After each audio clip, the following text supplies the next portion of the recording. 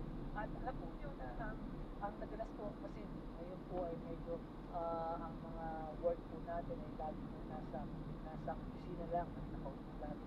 Madalas ang mga tao ay minsan ay hindi na po sila gumagalaw sa kanila po workplace. Kaya po, kailangan po natin ng exercise. Kasi po, ito po po yung nakakapag Head south on Mindanao Avenue, then in 200 meters, turn left onto exercise North and diet Avenue. all together keep your weight well.